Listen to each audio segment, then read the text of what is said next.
Assalamualaikum warahmatullahi wabarakatuh dan salam sejahtera. Salam Malaysia Madani. Nur Izzamirah empunya diri. Dari SKKD ke pentas nilam kini. Usia 11 tahun, bijak dan berdikari. Suka membaca, meningkatkan jati diri. Hadirin sekalian, 31 Ogos merupakan tarikh keramat bagi seluruh warga Malaysia. Masih terngiang-ngiang naungan Merdeka dilaungkan oleh almarhum Tunku Abdul Rahman Putra Al-Haj, bapa kemerdekaan kita. Jadi perih, air mata dan titisan darah demi kemerdekaan akan terus dikenang dan menjadi ikhtibar bagi anak Malaysia. Sepanjang bulan kebangsaan 2023, suka saya kongsikan buku sejarah bertajuk Dominasi British dan Perang Dunia Kedua, agar kita beroleh pengajaran dan pengetahuan daripada kisah penjajahan British dan perjuangan tokoh kemerdekaan Tanah Melayu. Buku ini digarap dengan penuh gaya oleh Melissa Muhammad. Beliau turut menghasilkan buku bertajuk Salah-Silah Kesultanan Melayu dan Era Penjajahan Barat.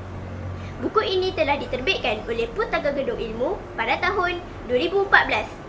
Tujuan buku ini ditulis agar generasi muda, terutama murid sekolah, mengetahui latar belakang negara ini berkaitan dengan kedatangan penjajah dan kesungguhan pemimpin-pemimpin negara ini memulihkan keadaan negara yang pernah menghadapi peristiwa-peristiwa hitam seperti Perang Dunia Kedua. Dominasi British dan Perang Dunia Kedua dipersembahkan dengan cara yang amat menarik melalui 92 muka surat lengkap dengan pelbagai fakta serta ilustrasi berwarna. Buku ini merupakan antara koleksi bahan bacaan saya di sekolah. Rakan-rakan sekalian, penulis telah menghurai secara terperinci bagaimana Pulau Pinang dan Kedah telah jatuh ke tangan British. Sultan Muhammad Jiwa, Sultan Abdullah dan Francis Lake merupakan individu yang penting dalam kisah ini. Semasa saya membaca buku ini, saya dapat mengetahui bagaimana liciknya pihak British dalam mendapatkan Kedah dan Pulau Pinang, di mana ketika itu Kedah sedang berhadapan dengan ancaman luar dari Siam dan Burma. Francis Lake memainkan peranannya hingga dapat menguasai Kedah dan Pulau Pinang. Walaupun Sultan Abdullah telah mengemukakan beberapa syarat, namun Francis Lake menjalankan jarumnya hingga Sultan Abdullah dipaksa oleh pihak British memeterai sebuah perjanjian yang membenarkan mereka menduduki Pulau Pinang. Oleh kerana tiada perlindungan daripada British, pada tahun 1821, Siam dengan mudahnya menyerang Kedah dan menduduki Kedah sehingga tahun 1842. Penulis telah menceritakan tentang penjajahan di Melaka. Seperti yang kita sedia maklum, Melaka telah dijajah oleh Portugis pada tahun 1511. Kemudian dari abad ke-16 hingga ke-19. Melaka ialah tanah jajahan Belanda. Melaka serupa dengan kawasan-kawasan milik Belanda yang lain di Asia Tenggara berada di bawah jagaan British sementara peperangan Napoleon belum tamat. Pada tahun 1824 telah berlaku penjajahan Inggeris Belanda 1824 yang telah menyebabkan Melaka telah beralih kepada penjajahan British secara sah di sisi undang-undang. Seterusnya, saya dapat mengetahui tentang negeri-negeri Selat yang melibatkan Pulau Pinang, Melaka dan Singapura. Pada peringkat awal, Pulau Pinang menjadi ibu kotanya sebelum dipindahkan ke Singapura pada tahun 1832.